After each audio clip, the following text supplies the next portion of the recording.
Será que existe uma maneira de prever o futuro? Boa noite.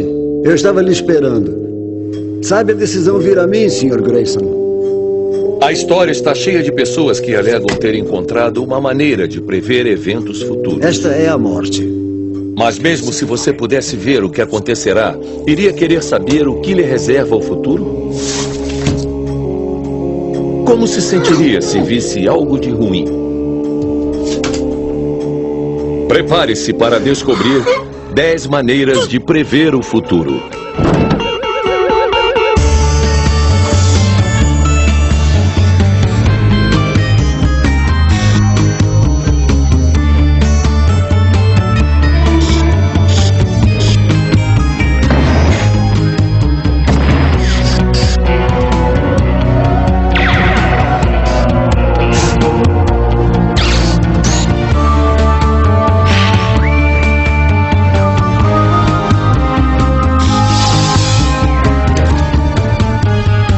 Ciência em 10 atos.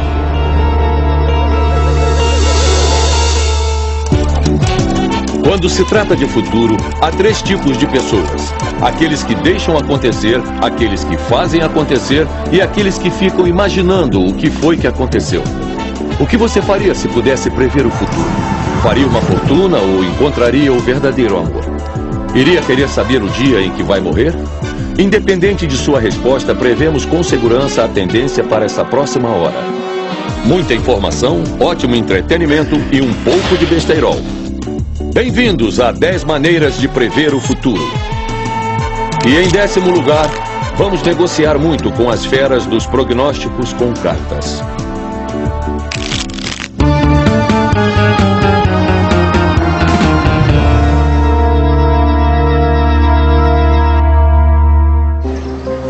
Embaralhe as cartas, vire-as, veja o futuro.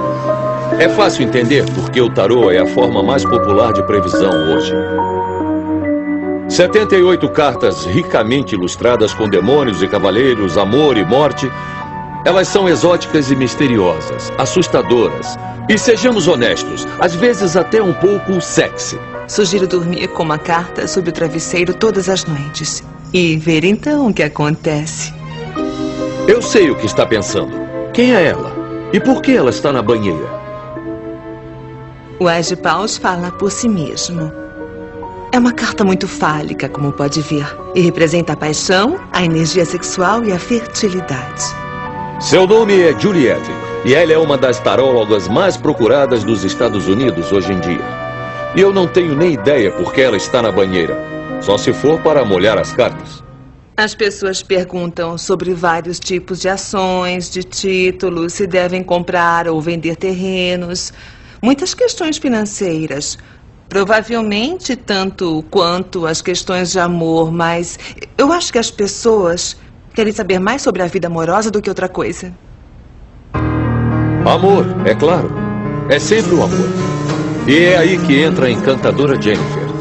Ela é realmente belíssima e, por incrível que pareça, está solteira. Oi, Jennifer. Eu sou a Juliette. Quero que escolha uma dessas 3 pilhas. Tudo bem, escolho essa. É compreensível que ela esteja desesperada por detalhes picantes a respeito de sua vida amorosa. Quando faço uma leitura, eu geralmente pego a última carta. Você escolheu a pilha do meio e, como pode ver... Quando a Juliette começa a leitura, nosso coração começa a bater mais forte. Todos ficamos um pouco apaixonados pela Jennifer. Então estamos bem interessados no que o tarô dirá sobre seu destino. E a parte positiva é que vários de seus objetivos financeiros serão alcançados nos próximos anos. No entanto, na vida amorosa, as coisas estão parecendo um pouco paradas nesse jogo. Minha escolha é essa. Vida amorosa parada? Não parece boa coisa. Meu futuro, o que você vê aí? Se vou me casar e se vou ter filhos algum dia? É claro. Bom, eu acho bem interessante que 2 homens aparecem direto na sua leitura. Olha, acredito mesmo que vai encontrar seu amor verdadeiro. Me parece que esse homem vai ser um pouquinho mais velho do que você. Pode ser uns 5 ou 10 anos a mais. Também acho que ele não vai ser um estranho. E se você tiver filhos, olha, eu tô sentindo que aparece eu acho que vai ser um menino primeiro. Mas se você tiver 2 filhos, logo em seguida vem uma menina. Legal. Agora, deixa eu... Bem, é comum ver quando alguém usa uma técnica de adivinhação, seja ela a astrologia, o tarô, ou mesmo um médium que sente as vibrações. A pessoa que faz a leitura, muitas vezes, se for boa, é uma pessoa muito intuitiva e muito boa na análise das pessoas. Ela também sabe usar a linguagem de uma forma muito inteligente para não fazer nenhuma declaração definitiva. Ela coloca as frases exatamente como perguntas.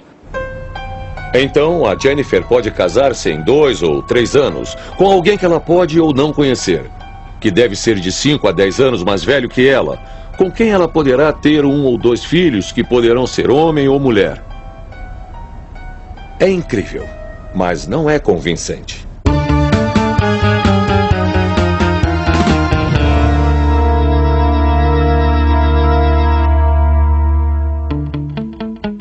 A cosmologia não é demais?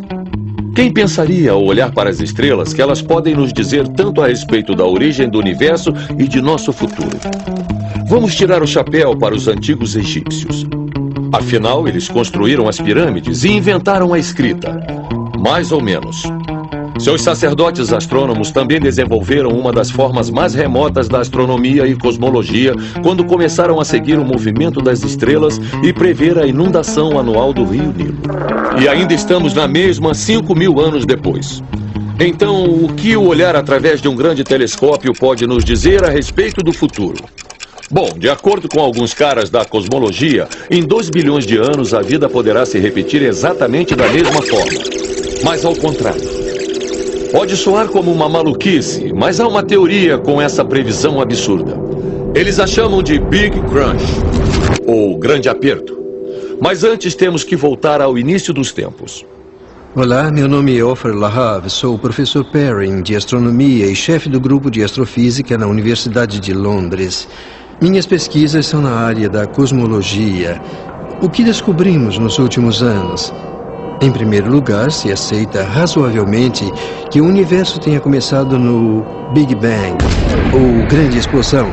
Este foi um momento muito especial no tempo que chamamos de tempo zero. Foi o começo de tudo, e isso aconteceu pelo menos há 14 bilhões de anos. Imagine, por exemplo, que esse balão seja o universo. Sabemos que ele começou a se expandir com o Big Bang e que sua taxa de expansão está acelerando. Se nossas medições estiverem corretas, então o universo se expandirá para sempre. Então, o futuro do universo reserva o afastamento das galáxias, o que fará as estrelas pararem de brilhar e ele se tornará muito frio e triste. No entanto, a teoria de Einstein também admite uma outra possibilidade. A expansão do universo chega ao ponto de mutação e ocorre o Big Crunch. Conceitualmente, podemos pensar nisso como uma inversão do tempo. No caso do Big Crunch, quando o universo se contrair, toda a matéria se reaquecerá e voltará à vida. E quando o universo contrair-se de volta a um ponto inicial, haverá tanta energia em um pequeno espaço que haverá um outro Big Bang. E toda a matéria do universo começará a se reaquecer.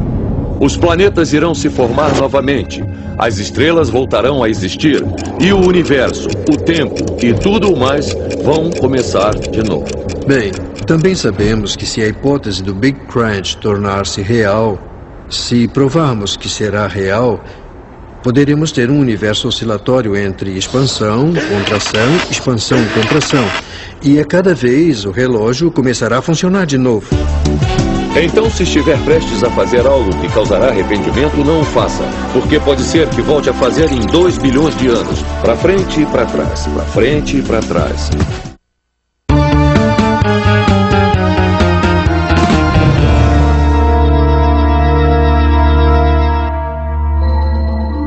A vida de Nostradamus foi uma típica mistura medieval entre razão e superstição. Nascido na França em 1503, ele era médico, astrólogo e falava fluentemente grego, latim e hebraico. E de acordo com seus milhares de fãs em todo o mundo, ele também era 10 quando a questão era a previsão do futuro. A Segunda Guerra Mundial, a bomba atômica, o assassinato de Kennedy. A chegada na Lua. Ele previu todas, aparentemente. Mas como será que ele previu tudo isso? Que método ele usou para ver tão adiante no tempo e no espaço? Parece que Nostradamus era um tipo de hippie do século XVI. Antes de ter suas visões, ele se abstinha de dormir e viajava muito depois de tomar alucinógenos suaves, como o noz moscada. Isso é mesmo um barato, olha! Depois ele olhava para a chama de uma vela e começava a prever. Dá para imaginar que ele acabava dizendo um monte de coisas malucas e com isso seus seguidores viam outras tantas coisas. Mamos irá morrer logo. E virá uma terrível destruição das pessoas e animais. E um montão de coisas assim. Soa realmente estranho. Mas Nostradamus alegou que no futuro, pessoas mais iluminadas iriam entender melhor seus versos deturpados. Pessoas iluminadas como a terapeuta especialista em hipnose e regressão a vidas passadas, Dolores Cannon. Eu trabalho com hipnose há quase 40 anos. Tornei-me uma terapeuta em regressão a vidas passadas há quase 30 anos. Naquela época não havia ninguém que fizesse isso e era considerada coisa de maluco ou dos doidões. Dolores é esposa de um aposentado da Marinha em Huntsville, Arizona. Ela também diz que foi a última pessoa que falou com Nostradamus 420 anos após a sua morte. Eu estava trabalhando com uma moça e voltamos a uma vida passada, onde ela era aluna de Nostradamus, na França, em 1500. De repente ela disse... Ele quer falar com você. O que ele quer dizer? O que aconteceu não foi canalização e nem hipnose da forma normal. Ela estava no meio e ela levantava a mão para me fazer ficar calada e ela ouvia, então me dizia o que ele estava dizendo. E ela repetiu o que eu dizia para ele. Então, era como ser um canal numa transferência de comunicação para lá e para cá. E ela disse... Ele está tentando encontrar um elo com o futuro. Porque ele via que suas profecias não tinham sido interpretadas corretamente. Suas profecias não estão sendo interpretadas corretamente. E estava chegando a hora delas se realizarem. E ele tinha que avisar nossa época. Mas quando a mulher acordou e eu disse a ela o que ela havia dito... O que aconteceu? Querida, você falou com Nostradamus. Quem é Nostradamus? Ela ficou com tanto medo que se mudou para Alasca. Incrível. Mesmo assim, alguns acadêmicos estão longe de estar convencidos de seus poderes de previsão, apesar da irresistível história de Dolores. Se você nunca viu os textos de Nostradamus, poderá ter mesmo a impressão de que Nostradamus fez previsões muito específicas sobre eventos muito específicos, ocorrendo em datas muito específicas. Seus textos realmente não são assim. Na verdade, ele escreveu em quadras, e elas são muito ambíguas, abertas a qualquer tipo de interpretação. O que ocorre é que seus seguidores usam uma técnica que eu chamo de encaixe retroativo, onde leem um texto que é aberto a múltiplas interpretações, pesquisam os registros históricos, e eles têm a história inteirinha para usar, e acham suas correspondências ali, fazem conexões. Por exemplo, quando dizem que Nostradamus previu a subida e queda de Hitler, e até acertou seu nome, exceto uma letra, ele escreveu sobre Ister, mas em latim Ister significa o rio Danúbio inferior, e no contexto fica bem claro sobre o que Nostradamus estava falando. Ele escreveu sobre um rio e nada sobre o ditador. Mas os seguidores de Nostradamus passam por cima disso e aí inventam que ele estava fazendo previsões precisas e não estavam.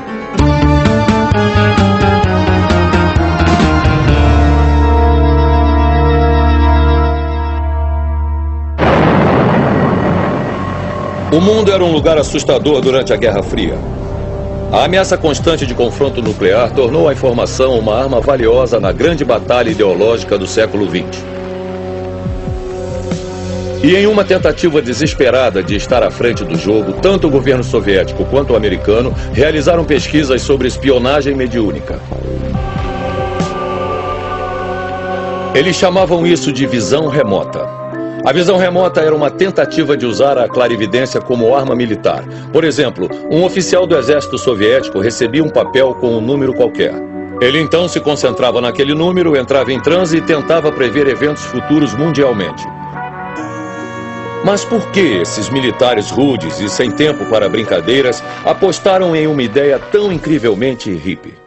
Bom, em primeiro lugar, uma definição geral para a visão remota é a capacidade que os seres humanos têm de perceber fatos de uma pessoa, lugar, evento, local, longe daquele que percebe, separados pela distância ou algum tipo de barreira ou pelo tempo. Os soviéticos estão gastando literalmente centenas de milhões de dólares no reino que eles chamam de psicotrônica e nós chamamos de parapsicologia. A CIA diz que os soviéticos só gastam muito dinheiro em algo que eles esperam obter muito retorno. Então eles acham que tem algo nas mãos. Temos que saber o que é isso em caso de haver algo realmente aí. Infelizmente, a Guerra Fria foi uma época tão paranoica e cheia de segredos que não sabemos se um dos dois lados teve sorte com sua visão remota. Então decidimos pôr essa técnica à prova com um cenário de guerra próprio, altamente sofisticado. As regras são simples. Cada comandante tem uma tela de 10x9 e um número igual de tropas, navios, aviões e armas. Eles têm que posicionar suas unidades estrategicamente nessa tela e chamar os números da tela para destruir as forças inimigas.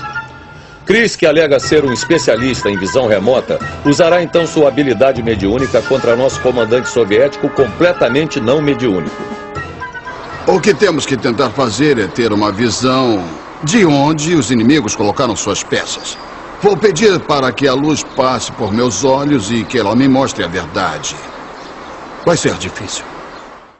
Com suas unidades posicionadas, os dois lados formulam um plano de ataque. Isso não é só um jogo, é um experimento científico épico. Clarividência mística versus sorte cega. É 5. É 5. Errou. Errou. F4. Essa pegou. Começou mal para Chris, com visão remota, e as coisas só pioraram. Em meia hora, a tática soviética de atacar no escuro, contando com a sorte, teve uma taxa de acerto de 45%, enquanto a assustadora visão remota de Chris ainda não acertou nenhuma vez. Sinto que isso não vai funcionar. É nesse ponto que o médium Chris começa a se concentrar. Está bem. Vamos experimentar de forma diferente. Deixe-me pensar um minuto. Vamos lá.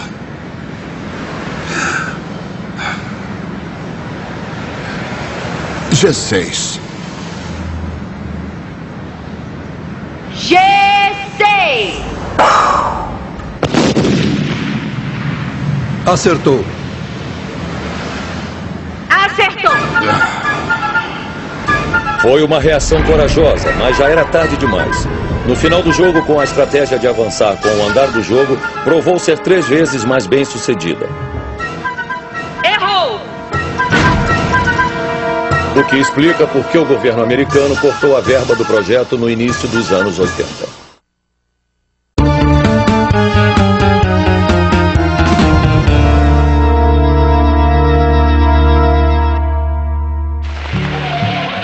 É horrível ser um desmancha-prazeres. Mas vamos falar sério. Uma das únicas coisas que podemos prever sobre o futuro é que um dia iremos morrer. É chato, mas não há como evitar. Mas e se você soubesse antes a data exata da sua morte?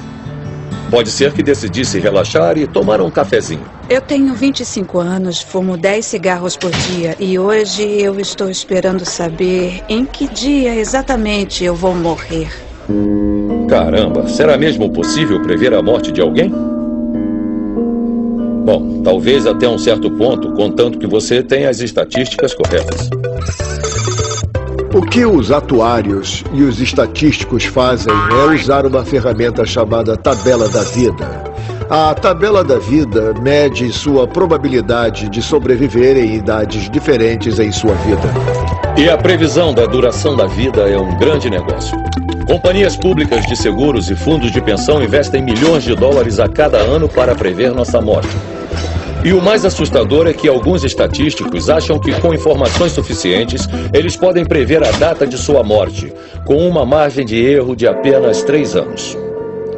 Isso significa que se alguém previsse que essa criança adorável morrerá com 75 anos, ela terá sorte se chegar aos 78 e pode apenas chegar até os 72. E fica pior, a morte não torna a todos iguais. A classe, a raça e o sexo têm um enorme efeito quando a ceifadora vem bater à sua porta. Existem muitos determinantes do tempo de vida. Em primeiro lugar, sua carga genética com a qual você nasceu e há alguns indícios de que sua experiência na pequena infância, como, por exemplo, uma doença infecciosa ou algo parecido, possa afetar seu tempo de vida. Com o passar do tempo, passa a depender do tipo de trabalho que você tem e de sua renda. E o que a Emma acha que contribuirá para seu tempo de vida?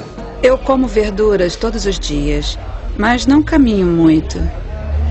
Na verdade, eu ando mais de carro. É mais rápido, economiza tempo. Não é preguiça, é só pelo tempo mesmo. Meu pior hábito é o fumo. Posso chamar isso de hábito? Puxa vida, fumo não. O fumo é um fator de risco importantíssimo porque ele determina doenças do coração e, por exemplo, câncer do pulmão, além de outros cânceres. Após consumir seu café e apagar o cigarro, Emma vai em direção ao cemitério. Para calcular o tempo reservado a Emma, entregamos vários de seus dados pessoais a estatísticos do relógio da morte. E esperando tornar esse item algo mais alegre, colocamos os resultados, a data da morte da Emma, nesse fabuloso envelope dourado. Mesmo assim, a Emma está compreensivelmente ansiosa ao chegar perto de sua tumba. Esse é o momento da verdade. É agora. Eu estou com medo de abrir isso.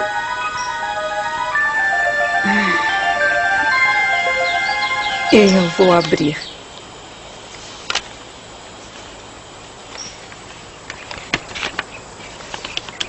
Olha, 84 anos.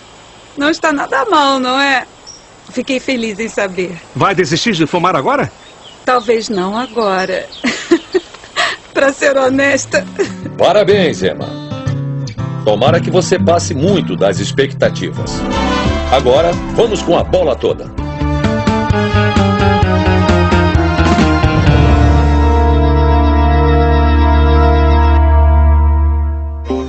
Quando fizemos pesquisas para esse programa, uma pergunta ressoava na nossa mente coletiva como uma melodia sem graça.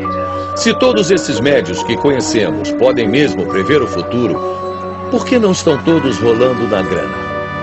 Sei que é uma pergunta grosseira, mas faz você pensar. Então, parabéns a Paul Hughes Barlow por colocar seu dinheiro onde está a sua bola de cristal e nos encontrar para um papo mediúnico na pista de corrida de cães em Brighton Hove. Cruzem os dedos, vamos colocar todo o resto do orçamento do programa em Sunnydale às 3h30. O Paul é mágico. Ele diz que sua esfera mágica nunca falha. A mágica existe, está no meu treinamento. Meu professor, que é o máximo, me levava para as corridas e, sabe, ele colocava 500 libras em algum favorito ou azarão ou coisa parecida e me perguntava qual cavalo ou cão eu achava que iria ganhar na próxima corrida e eu dizia, acho que é aquele, e muitas vezes era verdade. Os magos como Paul alegam que a bola de cristal remonta ao tempo dos druidas britânicos, 2000 a.C. O lendário rei Arthur dependia dos poderes de clarividência de Merlin, o mago. E o Dr. John Dee, um conselheiro valoroso de Elizabeth I, usou a astrologia para marcar a data da coroação da Rainha Virgem. Mais recentemente, Nancy Reagan, antiga primeira-dama, usou médiuns e bruxas para ajudar a planejar as políticas domésticas e internacionais de Ronald Reagan. A bola de cristal tem base na esfera e então ela incorpora as 5 verdades de Platão. São verdades platônicas há milhares de anos. As 5 formas geométricas que representam os 4 elementos mais os espíritos. E você pode invocar os elementos contidos na bola de cristal. Não temos nem ideia do que ele está falando. Mas posso dizer que a ligação entre um médium e sua bola de cristal é tão preciosa que ninguém mais deve tocá-la. É claro que o Paul tem total confiança em sua bola de cristal, Mesmo assim, perto da pista, ele fica tão nervoso quanto um peru perto do Natal. É hora de testar esse papo todo. Eu estou vendo o número 1 e o número 3.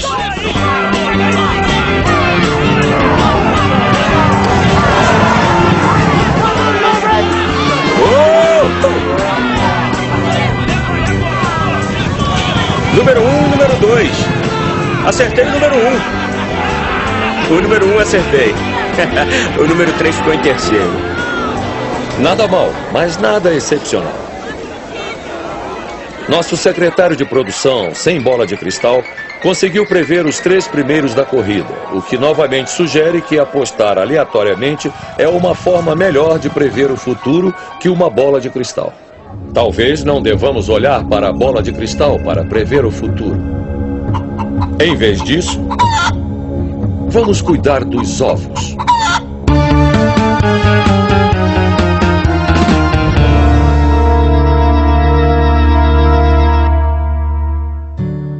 Animais estão em toda parte.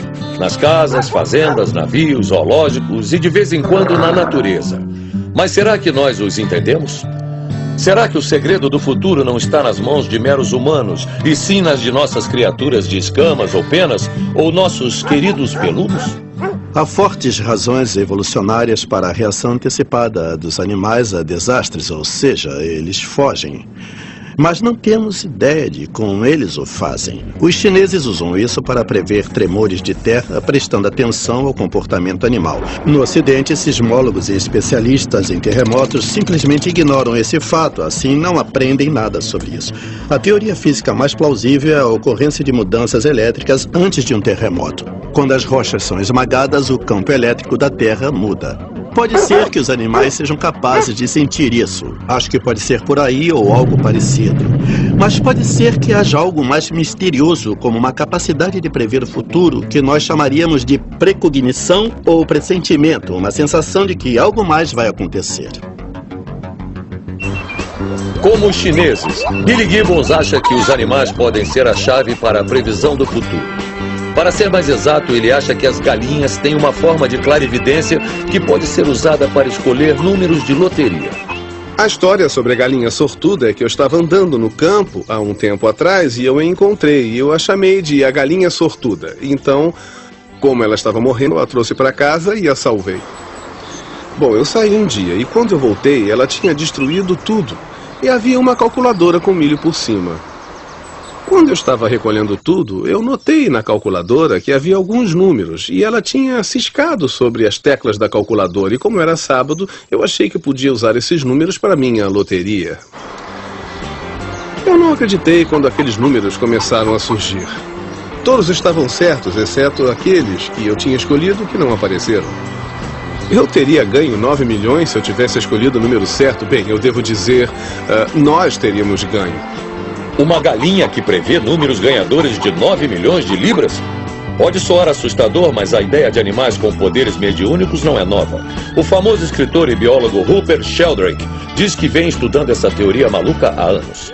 Eu não estou investigando casos onde os animais preveem que as pessoas vão ganhar na loteria. Bem, é possível que eles possam prever alguma mudança enorme na vida deles que aconteceria se alguém ganhasse na loteria. Bem, sortuda, a galinha médium, foi comida por uma raposa. Parece que ela não previu isso. Mas Billy acha que os poderes místicos de sortuda são comuns às suas outras galinhas.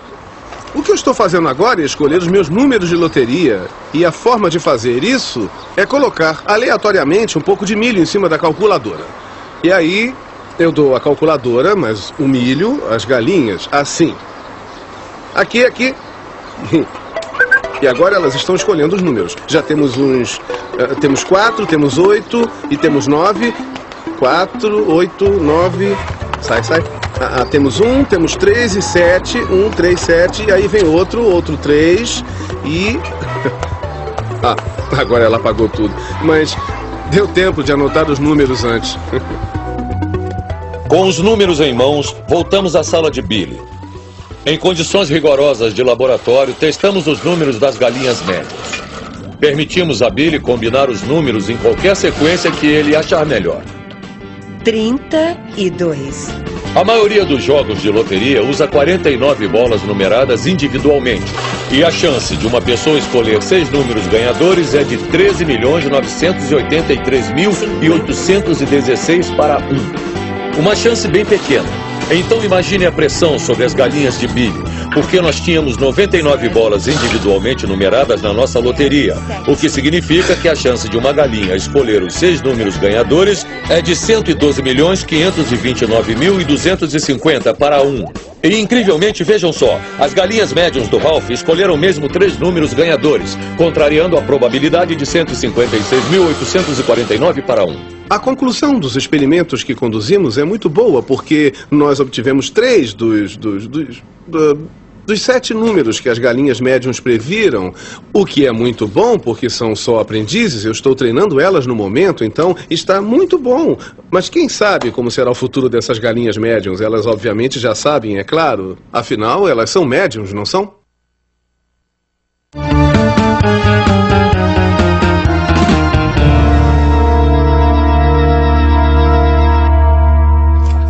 Se quiser se certificar que encontrará o homem ou a mulher de seus sonhos, pode recorrer ao tarô. Se estiver tentando decidir se vai fazer um salto de bungee jump por caridade semana que vem, pode consultar os astros. Mas se estiver prestes a investir sua aposentadoria em uma nova empresa de assentos de privada de borracha, consulte antes um futurólogo. O trabalho de um futurólogo é assegurar que as empresas não coloquem o seu dinheiro em novos produtos idiotas, como a Sinclair C5, gravadores de vídeo Betamax ou barcos voadores. Por que será que isso não funcionou? Então reunimos alguns dos futurólogos mais famosos da área e pedimos a eles que nos deem as suas 3 previsões mais loucas para o futuro. A primeira é sobre a imortalidade dos computadores. Bem, vejamos, até 2045, 2050, achamos que nessa época seremos capazes de ligar nosso sistema nervoso diretamente ao computador. Até mais que isso, teremos nanotecnologia capaz de penetrar fundo em nosso cérebro para fazer a ligação entre o cérebro e o computador. Poderemos então baixar o conteúdo da cabeça para o computador. Então, se for atropelado por um ônibus de tarde, não será um problema. Poderá baixar sua cabeça no corpo de um androide e continuar a viver como se nada tivesse acontecido. A morte será um inconveniente, mas não será mais fatal. Então é assim que funciona a teoria da imortalidade dos computadores. Não faz muito tempo os computadores eram assim, grandes, muito grandes, enormes. Eles começaram a ficar menores e menores até ficarem fofos e adoráveis. Como veem, as crianças brincavam de Pong neles. Agora as mães fazem compras e sabe-se lá o que papai faz com eles. Com essa rápida velocidade de miniaturização, daqui a 20 ou 30 anos, os computadores não serão mais assim. Eles parecerão com isso, um iogurte cheio de trilhões de minúsculos nanomicrochips. Nessa versão doida do futuro, um médico poderá injetar um monte de iogurte computadorizado em um homem que esteja morrendo. Os microchips do iogurte escanearão o cérebro. O doutor então extrairá o iogurte com o cérebro do homem baixado nele e injetará o laticínio cerebral em um novo corpo, como o de um recém-nascido. Ah, meu Deus, isso não é bom. É horrível. Esperemos que nossa próxima previsão seja um pouco mais leve. Quem diria? É sobre o futuro das privadas. Qual é o futuro das privadas? O diagnóstico. Bom, das privadas, porque a urina contém tantas informações sobre o seu corpo e sobre o funcionamento do seu sangue, do seu fígado, do seu coração e até sobre assuntos relacionados aos seus rins, que quando você urina, está jogando todas essas informações direto na privada. Então vamos começar a ver as primeiras privadas e o diagnóstico. Ao sentar, ela lerá seu DNA. Ele será enviado remotamente pela internet para um médico que, em seu devido tempo, poderá ler as informações, receitar ou diagnosticar o seu problema e depois enviá-los de volta para você. Então, literalmente, na manhã seguinte, quando se sentar na privada, ao invés de encontrar papel higiênico, encontrará rolos de dados impressos sobre o seu estado atual de saúde e o que será necessário para preservar a saúde no futuro. Quem poderia imaginar que suas necessidades matinais seriam tão esclarecedoras? E isso nos leva leva à nossa previsão final: mascotes híbridas. Tenho muito interesse na ideia de mascotes híbridos. Já vimos todo tipo de tendências em lugares diferentes. Temos o Labradoodle, que é a mistura de um labrador com um poodle. Ótimo, porque os poodles não soltam pelo como os labradores. Então, juntando os dois, basicamente se obtém o Labradoodle. O outro que gostamos é o gato da savana, que é a sensação do momento aqui em Manhattan. É basicamente um gato enorme que tem uma cara muito malvada e tem a união das qualidades dos felinos, o gato com a pantera. Então eles parecem muito fortes, são bem grandes por causa da genética das panteras. São desse tamanho, na verdade. Já houve algumas discussões para instituir regras sobre mascotes híbridas. Nenhuma dessas coisas é particularmente útil. Eu acho que esse é o ponto principal. Mas também são coisas que as pessoas com muito dinheiro decidem que querem. Eu quero um coelho que brilha. E é assim que as coisas que tememos na genética se tornarão gradualmente normais. Do pesadelo do amanhã, vamos em penúltimo para os sonhos de ontem à noite.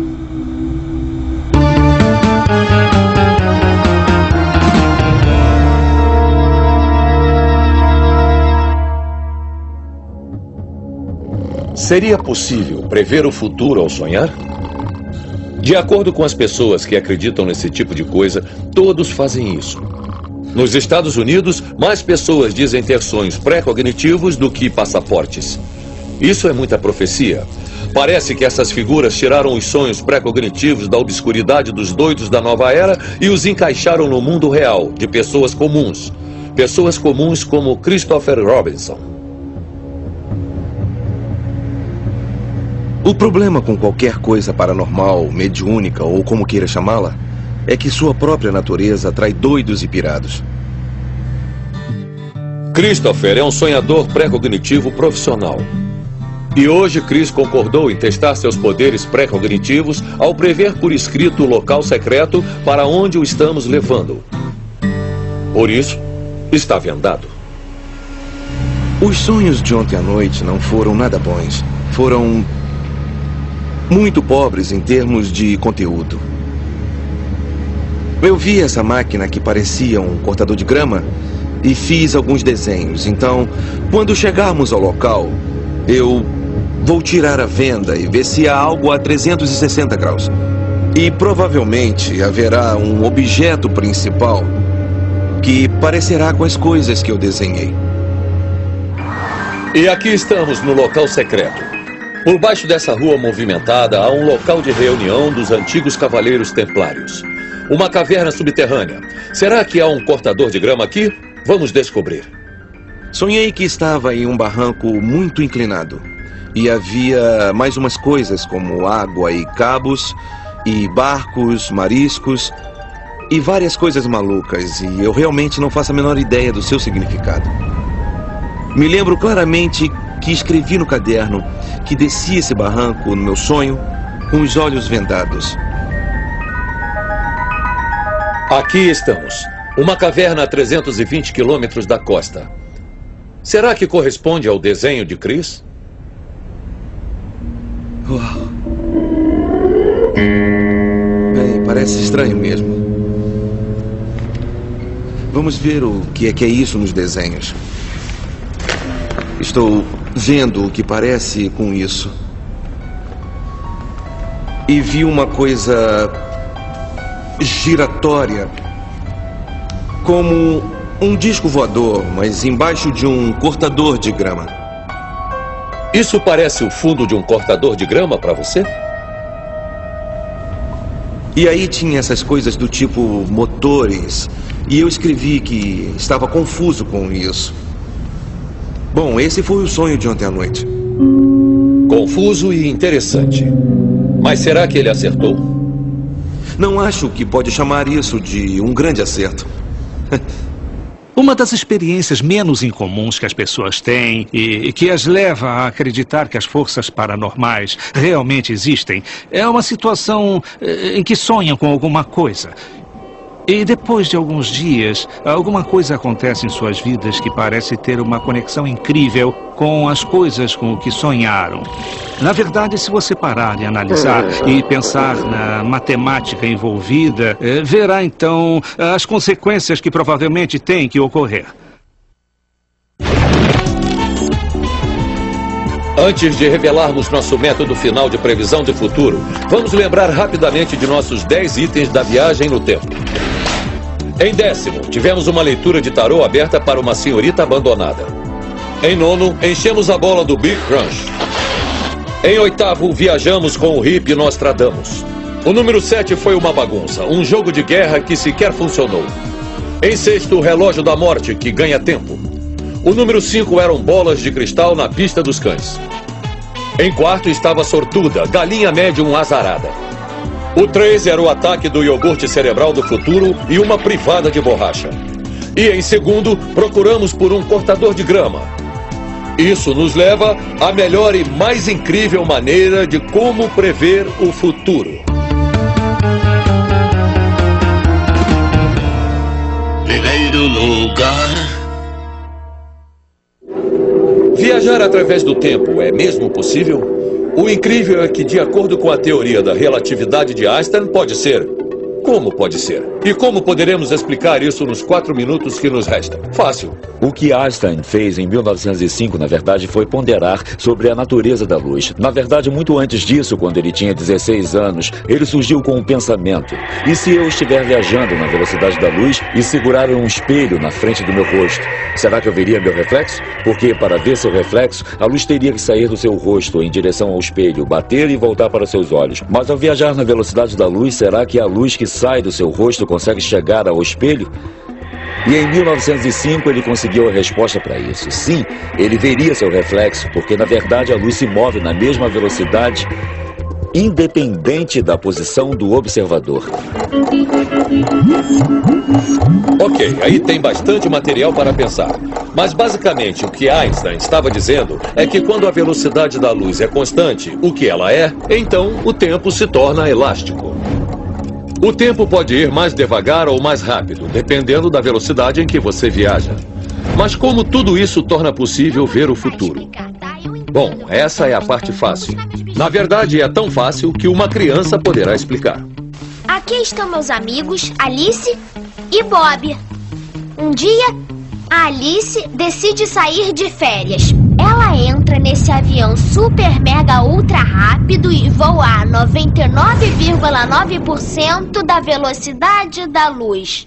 Por 50 anos-luz até um hotel 5 estrelas em uma galáxia distante. Então, o Bob vai numa velocidade da Terra normal.